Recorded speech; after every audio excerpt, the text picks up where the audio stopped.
Good morning on this Memorial Day, the day that we pause and give thanks for those who have given their lives for the defense of our nation. Men and women of various walks of life who died, many of whom suffered intensely before dying. We thank God for such men and women, and we thank them for their contribution so that we can be a nation of freedom. God has so wonderfully used the United States of America to have a spiritual impact around the world through missions, through people who love the Lord and work in a different country or work with other people around the world, and in the process spread the gospel.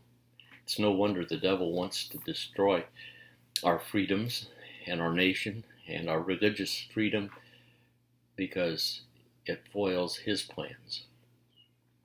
As we think about this week, I want to encourage you to think ahead about two things.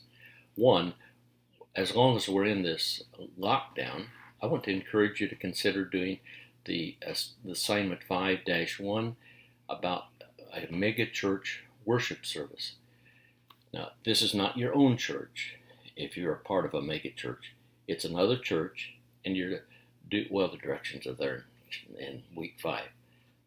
And then you can write that assignment and have it completed and turn it in, or hold it till week 5. Either way is just fine, but it relieves the pressure of that week. And then I also want to encourage you again to set up a document for citations that you might use in week 8. You might want to review those questions. You can get the first part of week 8 final paper started, and you'll be very happy for that as we come to that. Remember, tonight for week 1, you need to have your assignment in by 11:59 Central Time. You also need to respond to 2 peers on their initial post of the discussion. Those interactive posts are to be minimally 100 words. You can respond 50 to 25 words on half a dozen posts. Just be certain that at least 2 of them meet the Moody Online criteria of minimally 100 words. In our reading this week, we have Crouch, Part 2, Chapter 6 to 11. We have the classic Hebert article, originally written for Mission Field, but wonderfully, through the years, there has been an increased awareness that even if we're serving here in our own home country, we need to understand the culture. So there's much that can be applied from that Hebert article. And then the video, The Church and the Community by Kessler. Then our assignments. The first assignment is, how do we equip and motivate? Now that's discipleship. It's not preaching, it's not teaching per se, but rather the focus is, how do we equip and motivate? Now I can know that I need to make relationships, but that doesn't guarantee I'm going to take it. So how would you, that I wouldn't reach out to my neighbors, but how are you going to equip me and motivate me, your congregation, to build relationships with people where they work, in their neighborhood, or people around the church?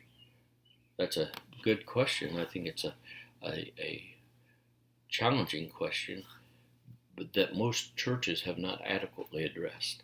It's to be a 3 to 4 page paper.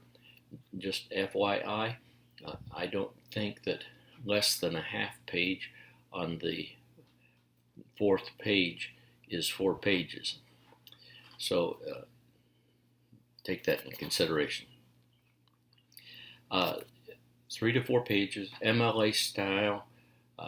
There's videos about, or information and announcements that will help you with that. Be sure you have an introduction and a conclusion, and wrestle with that important topic. The second assignment is about the Hebrew article. While designed for missions, we want to bring that into our own church ministry. And there's a half a dozen questions there that you need to answer and write a 2-page paper on that. Then our discussion board really brings it home. Discuss indicators that your church is accommodating too much or accommodating not enough. There's some very helpful things to think through there as we wrestle with that very important truth. Always feel free to submit assignments early. I appreciate them so that I don't get bogged down in lots of grading on Tuesday. I appreciate that very much. You have a blessed week. May God bless you and encourage you.